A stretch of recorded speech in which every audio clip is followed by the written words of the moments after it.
isang magandang Saturday morning na naman po sa ating lahat at welcome po ulit tayo dito sa UAP, Usapang Agrikultura, Paghahayupan at Pangisdaan. At yan po, good morning po dun sa ating mga OFW na patuloy pong nanonood at nakikinig po sa atin. At saka syempre yung iba nating mga kababayan from Luzon, Visayas, Mindanao, isang magandang umaga po sa inyong lahat.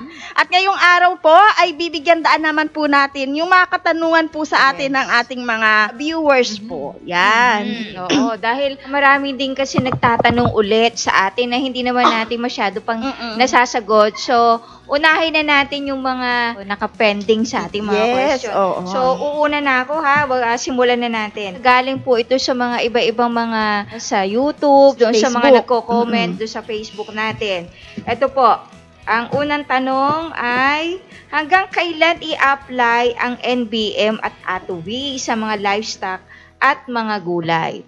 So, unahin po muna natin yung NBM. Yung NBM po, kung kasi may mga specific na hayop na tayo na para doon sa ating NBM, para sa manok, sa baboy, sa ruminants, o sa mga baka, sa mga kambing. Kung maganda po, ay simulan natin kung sila ay maliliit pa, sisiw pa lang, hanggang ito ay ma-harvest. O kaya naman po sa mga inahin na baboy, hanggang sila ay makapanganak, tapos hanggang sa mag-lactate ulit, hanggang sa mga gestating, hanggang all throughout ng inyong pag-aalaga ay lalagyan po natin ng NBM. Yan po ay depende doon sa inaalagaan natin.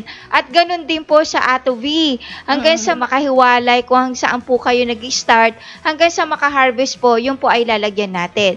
At yun naman ho sa gulay, ganun din po pag i-spray, depende po doon sa inaalagaan nating halaman. Yes. Yan po ay ATUVI lang po yung ating ginagamit dyan. Ayan. Ito po, pangalawang tanong. Sir, ma'am, pwede rin po ba lagyan ng ATUVI ang pond na may fingerlings?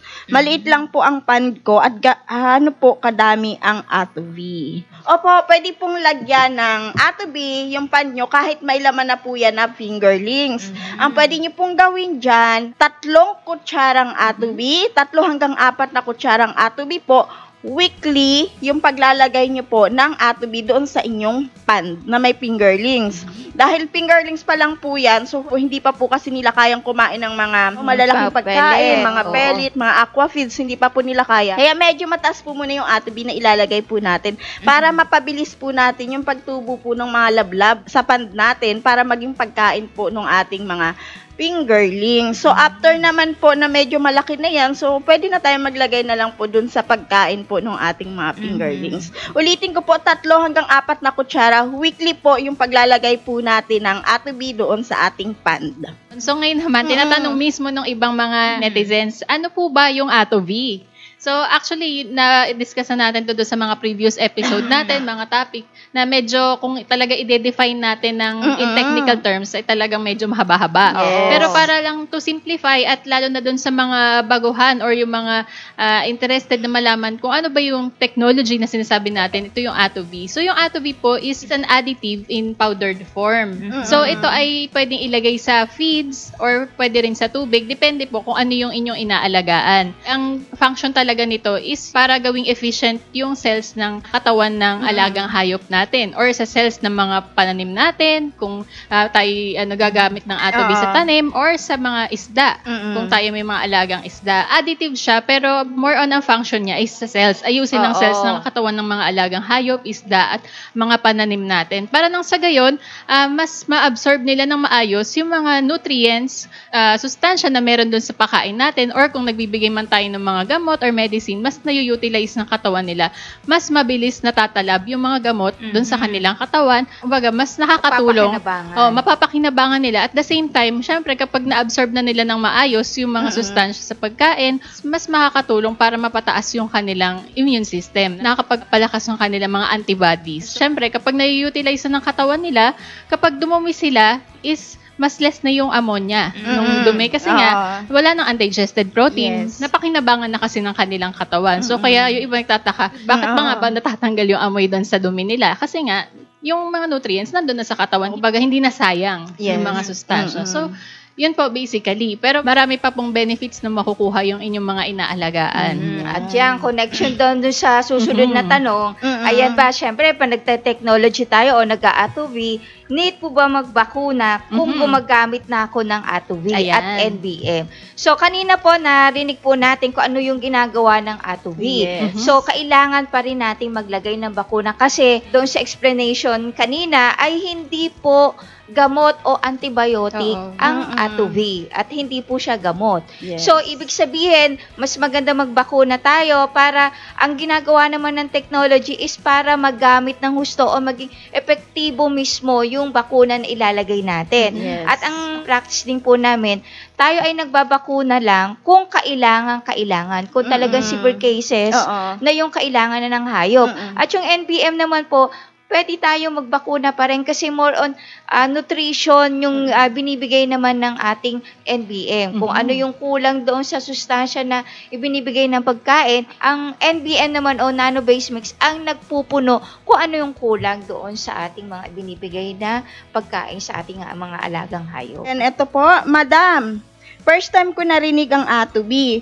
Pero, una sa lahat, safe ba ito sa human consumption?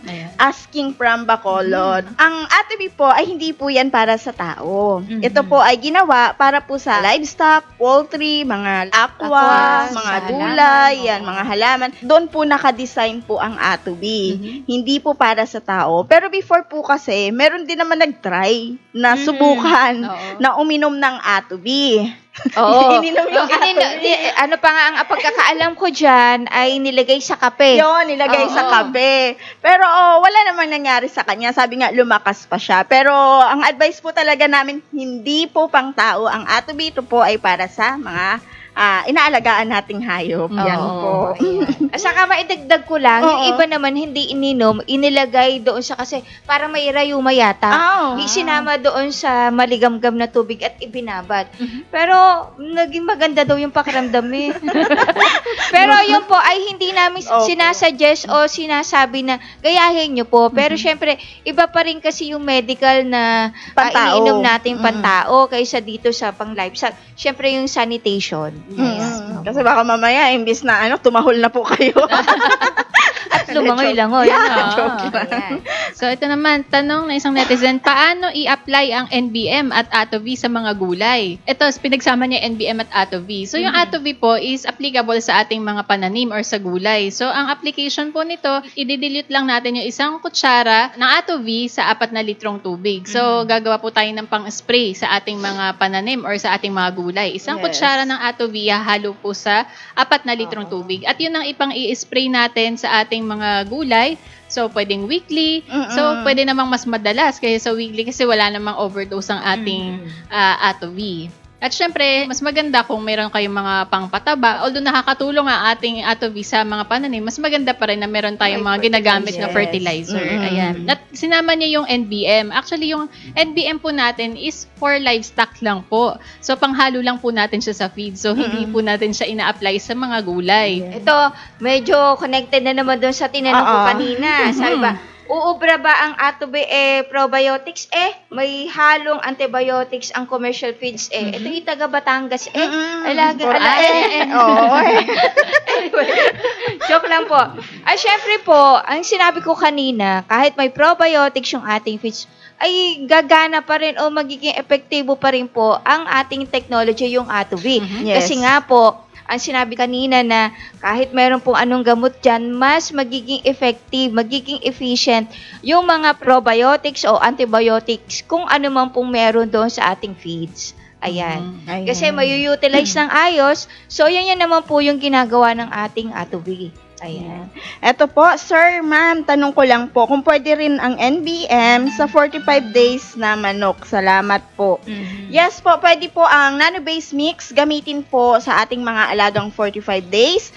Ito po ay sa feeds po natin hinahalo. Ang dosage po natin dyan, 3 kutsarang nano-based mix per kilo po ng ating pakain sa ating mga 45 days. At ito po ay nakakatulong po, lalo na kung yung inyong mga feeds na pinapakain pagkain po sa inyong mga 45 days ay medyo mababa po yung quality ng nutrients na meron po doon, pwede nyo pong ihalo po yung nano-base mix. Yan po. Dito sa Facebook natin, John Romel Alabalumin, good day po. Pwede ba haluan ng A2B at NBM habang nagpiperment ng pakain sa baboy? Halimbawa po yung Madre de Agua at kangkong. Yes, pwede po yan. Pwede nyo ihalo doon ang NBM A2B doon sa gagawin yung fermented feeds. Pwede po yan. Ayan. Speaking of pagpapakain, ayan. Madam, ang buong puno at dahon ng saging, pwede pa rin ba yan tadtarin at ipakain sa hayop?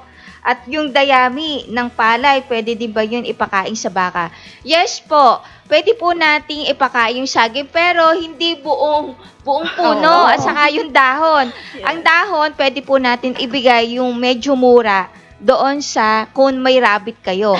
Pero yung mismong katawan o yung stem, alsin nyo po yung yung matigas na part, yung parang ubod lang, yung puting-puti. Yung po ay pwede nyo tatarin, pwede natin ipakain sa mga native na baboy, sa manok, sa mga bibe. Tatarin nyo lang ng maganda o ng maliliit, pwede po natin ipakain yan. At saka yung dayami po, pwede natin ipakain yun sa mga baka. Speaking of baka po, sabi, pwede ba magtanong, ano pong magandang panimula sa pag-aalaga ng baka? Yung maliit po ba o yung malaki na? Para po sa akin ha, opinion ko lang po ha, doon na po sa medyo malaki. Kasi kapag ka medyo maliit pa po yung kukunin natin, syempre doon yung mag-aaral pa lang po tayo sa pag-aalaga ng baka, di ba po? Meron pang pagkakataon na nagkakasakit po yung mga baka, lalo na kung wala pa po tayong experience.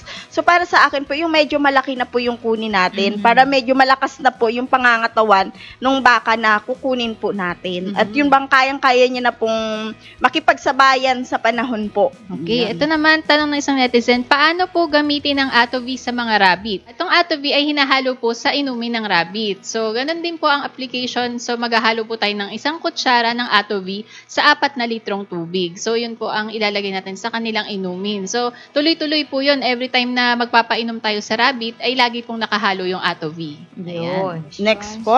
Good day po, madam. Ang aking inahin po ay 2 months buntis ngayon. Kaya lang po, laging nakahiga. Kasi po, may foot rot siya.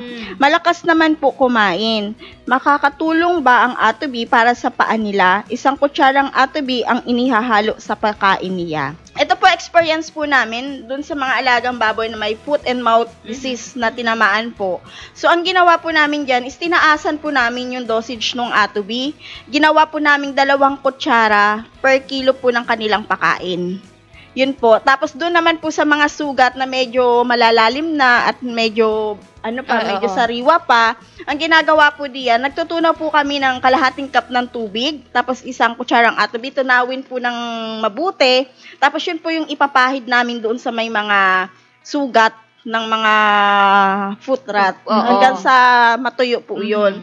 Yung dosage po natin na 2 kutsara per kilo is tuloy-tuloy lang po yun hanggang sa makarecover po sila. At saka so, yung iba na ang ginagawa naman, hindi na nila ini-spray. Yung mismo makikita na nila yung leshi na, yung laman na, mismong powder ng ATOV ang binubudbud nila. Para mas madali yung recovery ng ating mga alagang hayop. Yan. So, yun po.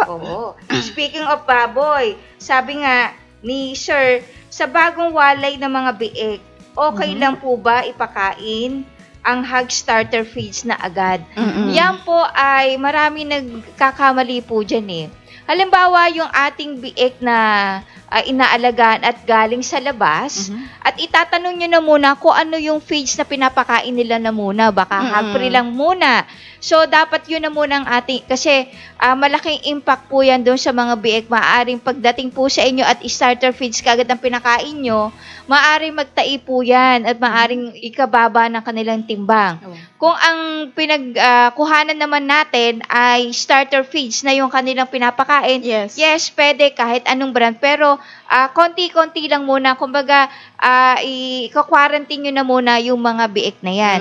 Pero kung sa inyo mismo galing yung biik at may inahin kayo at winalay nyo na, hanggat maaari po, mas maganda ang paglaki kung hog prey starter na muna ang inyong ipapakain for 1 week and then gradually nyo i-ship ng hog starter. Ayan. Para maiwasan din po natin yung pagtatain ng ating mga biik. Ito naman, question. Good day po. Ang alaga ko po ay broiler. Okay lang po ba na sa feeds lang ihalo ang Atovi kasi may antibiotics yung tubig nila? At normal lang po ba na basa yung ipot nila pag naka-Atovi? So, okay po. So, ang alaga niya ay broiler. So, ang recommendation talaga natin sa application ng Atovi sa poultry or sa mga manok ay sa tubig hinahalo. Although, naghahalo rin tayo sa feeds kapag during brooding stage, naghahalo tayo sa chick booster. And then, eventually, after brooding stage, after 2 weeks, is tuloy-tuloy na sa tubig na lang nila ihahalo. Pero sa case ni Sir, kasi naglalagay nga siya ng antibiotics sa tubig, so, pwede naman kung yun ang preference niya na maghalo ng Atovi sa kanilang feeds.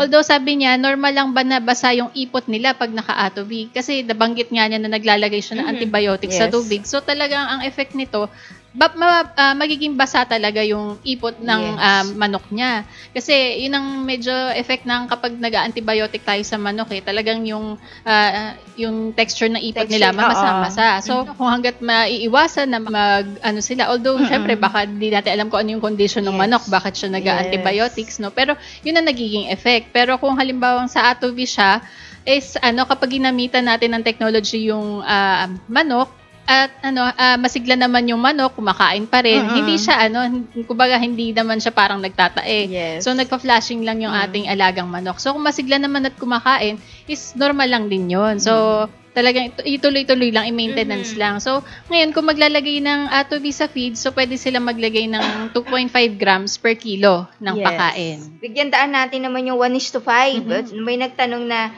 ask ko lang po, base sa experiment nyo po, alin ang mas madaling lumaki at bumigat ng timbang sa palakaying baboy pag gumagamit ng commercial feeds plus HBF o yung hog budget feeds? Yung 80-20, 70-30, 50-50. Yan po, sa totoo lang po, ay hindi namin kaagad po masasagot yan dahil po, depende po yan doon sa sistema ng inyong pagpapakain. Although na meron po kaming guide at meron kaming mixture na ibinibigay, ay lahat po ay nakadepende kung paano nyo po gamitin at paano nyo po i-prepare at paano nyo ipakain sa inyong mga alagang hayop at ilang beses kayo nagpapakain. So, yung sistema ng papapakain. Pero po sa amin pong mga experiment and then doon sa gumagamit, mas nagugustuhan nila yung 70-30 at 80-20. So, yan po ay subok na rin po namin yan. Gawa ng kami ay nag-alaga po dito at ang gamit namin ay 80-20. Ibig sabihin, 20% na HBF, 80% na commercial feeds. Yan po ay mga 4.5 months, 85 plus pataas po yung nagiging timbang nila. At maganda po yung nagiging reseko o yung carcass weight niya is maganda. So, yun po ay depende rin. Pero lahat naman po yan ay magandang i-try natin. Yan po ay nakasalalay sa management nyo po. Ayan. Pero yung using the HBF, ay maganda po talaga ang nagiging resulta. At dahil malaki din po yung nagiging savings natin sa paggamit nito. Ayan. Kay Sir Bernie Cristobal, paano po application ng Atovi sa itik? Salamat. Same din nung ating nabanggit nga kanina pagdating sa mga manok, meat type man yan o mga paitlogin. So, sa tubig po hinahalo ang Atovi. So, sa inumin nila, 1 kutsara ng Atovi kada 4 na litrong tubig. So, tuloy-tuloy po ulit yan. Every time na magpapainom ay nakahalo po yung Atovi sa kanilang tubig. So, ito kay Ma'am Jeneline A. Gonzalez. Good AM po. May alaga po kami pugo. Pinainom namin ng antibiotic kasi po may sipon po sila. Ngayon po, umatras production. Ano po maganda gawin para ma-increase ulit production bago pa lang po kami nag-aalaga ng quail? Ayan. So, once na talaga meron tayong inilagay na medyo kakaiba sa kanila, ay talaga nakakaroon ng effect doon sa kanilang production. Saka ilang days yun na ba nakalagay ng antibiotic? So, yan po ay depende doon kung ilang days yun na lang nilalagyan antibiotic. mas maganda po sana na itry nyo na lagyan natin ng Atobi. Dahil subok na po namin yan kahit tayo nag-antibiotic at meron technology, bumaba man po yung production nila pero hindi ganun kababa na halos 50%. Hindi po. Mas konti lang po. Siyempre, bababa talaga yan lalo na kung may sakit. And then, tignan nyo po yung pagpapakain natin kasi isa din sa nagiging effect yan, itignan natin yung ating management. Opo. At saka kung nakapanood po kayo last time sa aming discussion, meron po kaming bago, yung hinahalo din po dun sa ating quail feeds, yung ating concentrate. Nakakatulong din po yun para sa egg production po ng mga pugo. Ayan. Pwede nating ipakita sa kanila yung mga, yung mga kumbaga, naging benefits ng technology dun sa mga naging user na sa kanilang mga alaga. So, may mga nagbigay po sa atin ng feedback. So, mga good news po ito dun sa mga inaalagaan nilang hayop. Sabi ni Sir Jefferson Marabe, galing po yan sa TikTok. So, nag-message po siya sa ating TikTok account. Sabi niya, I'm a Team Atobi user for a few months and I am satisfied sa result sa aking mga baboy. At maganda din po ang Atobi sa aking mga gulay. Maraming salamat po sa pagbahagi ng kaalaman. So, ayan, nag-reply po tayo sa kanya. And then, sabi niya, sa inyo po ma'am, maraming salamat po dahil sa Atobi, naging maayos at malulusog na ang aking mga alagang baboy. Hindi na po sila nagkasakit unlike before na hindi pa ako gumamit ng Atobi. Ayan. Tapos, may follow-up pa siya. Follow-up pa yan. Oo, sabi niya, malaking tulong po sa akin. As of the moment, sinusubukan ko din po ang Atobi sa aming mga gulay na nakapaso. As our observation, matataba po ang halaman at napaaga po ang pamumunga nila. Okay. Ayan. Kasi nga, nabanggit natin na pwede nga gamitin yung dumi ng alaga niyang baboy para dun sa mga tanim niya. So, ginamit naman daw niya at yun ang na-observe niya. Okay. Kaya sabi niya, yan ang gamit namin ngayon, yung dumi ng hayop. Tapos, nagdidilig na lang din kami ng Atobi. Ayun. So, diba? So, magandang napakinggan po natin at maraming salamat po dun sa na-share na information. Ayan. Tapos yan, meron pang isa pang nag-send sa atin sa Facebook page naman ito. Ayan. Si Sir Wilson Trinidad. Yan po ay nagbigay po siya ng pictures po ng kanyang mga alagang biik. Yan po. Sabi niya po, yan po itsura ng mga baboy nung kinuha namin sa farm. So, yan, Ayan, bagong medyo ano pa lang. maliliit pa, no? Bagong dating pa lang. Payat pa. Yan. Ayan, so para makita natin, ayan yung itsura no, Ayan. nung bagong kuha nila sa farm. Mhm. The next message niya. Tapos, next message niya, sabi niya, yan naman po ang result after 12 days in using Atobi. Yan, may laman-laman na po yung mga alaga niyang baboy. Pero tingnan mo ha, Ayan, pag pantay-pantay. i-compare mo dun sa una, ang laki na pagkakaba, in 12 days lang yan ha. At saka, Ayan. tingnan, pantay-pantay yung laki ng Oo, mga baboy. nagpantay-pantay na. Sa makikita mo yung maliliit, humabol talaga sa paglaki. Sabi niya po, oo nga po, nakakatuwa. Mula pa nung kinuha ko sila sa farm, never pa ako naka-experience na may nagtai sa kanila. Tapos sabi niya, welcome po, mag-update po ulit ako pag grower stage na. Ayan. Thank So, you. i-update natin at pakikita rin natin sa ating mga tagapanood. Ayan. Thank you Yan, po. para at least ma-inspire po kayo. Kasi yung iba talaga nagrereklamo dahil sa kamahalan ng feeds, hindi rin lumalaki yung kanilang mga alagang baboy. So, itry nyo po. At iyan din po yung magiging resulta sa inyo. At Ayan. miss, isang tanong na lang po. Hello ma'am, ano pong gamot bulutong na manok? Ayan. Sa bulutong ng manok. Yan po ay natry na po namin yan ng mga ilang beses na po. Naglalagay lang po tayo na ng Atobi sa mga ganang may cases na bulutong sa mga manok.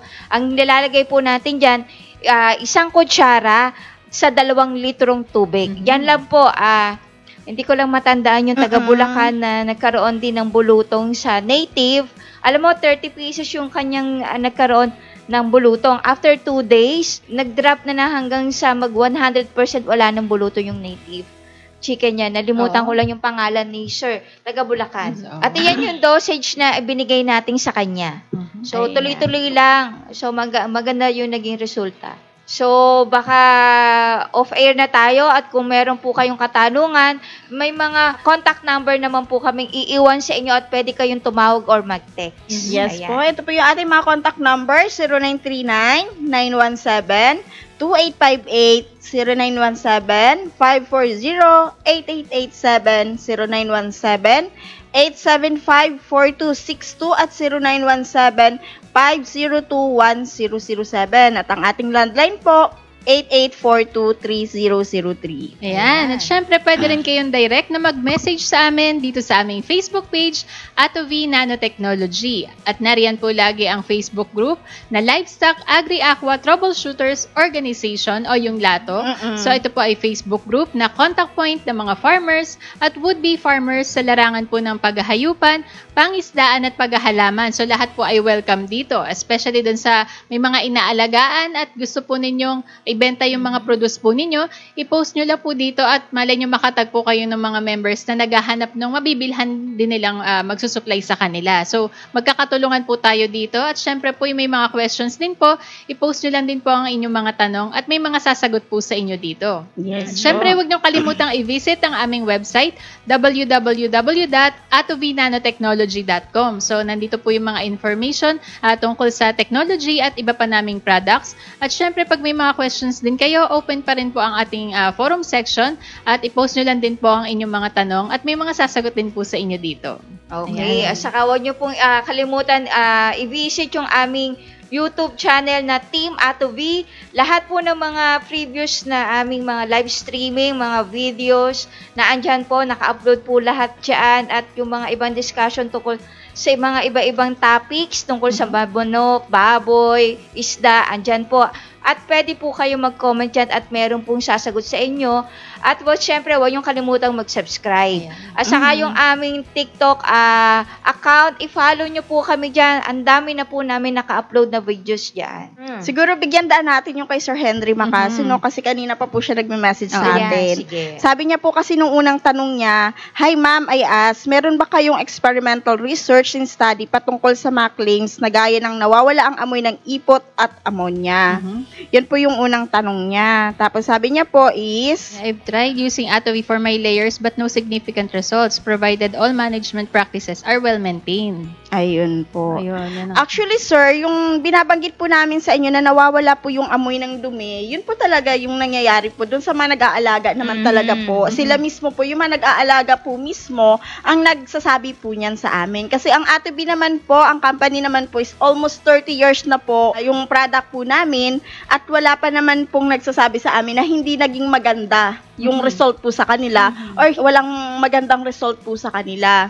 Yun po. At saka at the same time, yung mga customer, sir, hindi naman po siguro babalik-balik po yung mga customer natin kung walang nangyayari po doon sa product na binibili. Kung hindi naman po talaga effective sa kanila, hindi naman po yan sila babalik. Saka speaking of yung sinasabi ni Sir na further study about doon sa mga written, kami po, Sir, ay hindi kami more on sa written more on result po kami. Actual po yung aming binibigay na information doon sa mga binibigyan namin, sinishare namin, and then yung mga nagiging result po doon sa aming mga nagtatry o yung mga tagal ng gumagamit, yun po ay sinishare din namin dito para at least alam din nila kung ano yung nagiging resulta doon sa paggamit ng ibang mga Atovi user. Ayan po.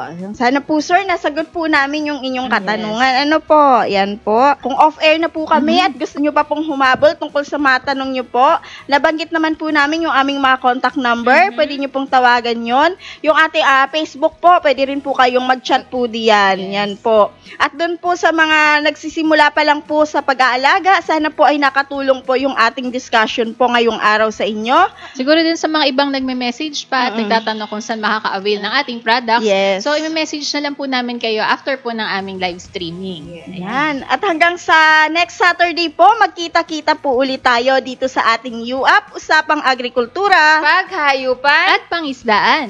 And always remember, Team Atovi will continue to educate, share, and inspire others.